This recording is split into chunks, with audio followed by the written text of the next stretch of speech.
Hey, Edson, Mayor Kevin Zahara with the Town of Edson update for July the 15th. Luckily, no cases of COVID-19 confirmed within the Town of Edson over the last week. We still have on those two original cases here in the Yellowhead area. Certainly great news, but we are seeing across the province more and more cases being confirmed, which is of a huge concern. I'm really concerned that we are going to see a rollback or possibly a delay in phase 3, which would be really, really unfortunate because I know that everybody is really tired of what's been going on. But the only way that we're going to be able to move forward and get through this is if people continue to wash their hands regularly, physically distance, wear masks where appropriate, and just, use the common sense. You know what the protocols are. So let's continue to do that. We're not immune here in Edson. We are on the Yellowhead Highway. Lots of people going into British Columbia, lots of people from British Columbia coming into Alberta. I know BC is being recognized for their low case count. They also have the lowest amount of testing happening in all of Canada. So, we also have to keep that in mind. And then we have people that are traveling into the national park and that sort of thing. So let's just be careful in making sure that we are following those protocols. Just to let you know, lots going on in the Town of Edson. Street sweeping is resuming in neighborhoods throughout town. You'll see the signage up and you'll see the street sweeper out. And I know a lot of people talking about road conditions, and Edson is built on muskeg. If you lived here, you know that.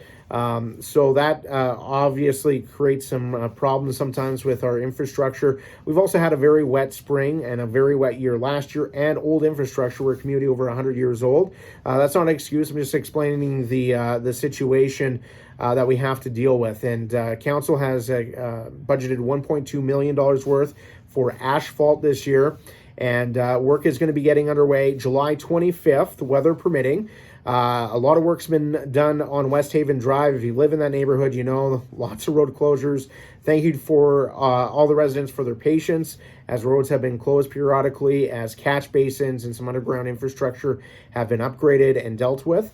That's going to be continuing this week as well. And then the pavers are going to come in. Initially, we were only going to be paving up to West Haven School, but the bid price came in lower than anticipated. So there's actually going to be all new asphalt on West Haven Drive from 56th Street to 13th Avenue. So good news for that neighborhood. They're also going to be doing some major patchwork throughout town on some of those areas where we have huge potholes. I know it's been a challenge, and I thank you for your patience.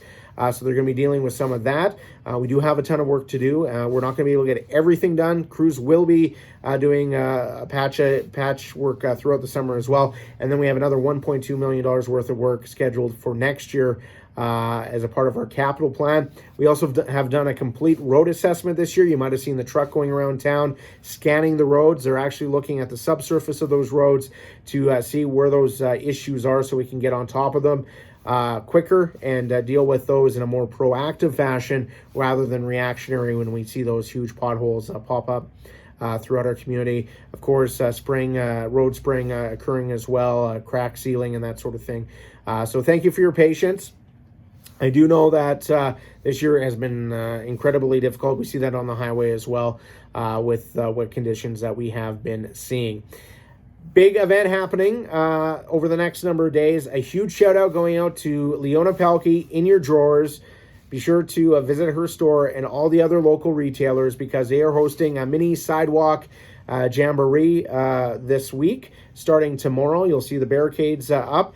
And those local retailers need your support. If there's ever a time they needed your support, it is right now. And go down there. They're going to have great specials. They have giveaways going on, games, and you'll be able to walk around safely, physically distance. Make sure you sanitize your hands as well on a regular basis and support those retailers. They're the ones that are supporting the nonprofits in our community, contributing to our tax base, employing people. Amazon's not doing that. The city stores are not doing that. We need these businesses to be functioning and profitable in our community. So do what you can to support them. Go down there and check them out. Maybe there's some stores you haven't been into yet.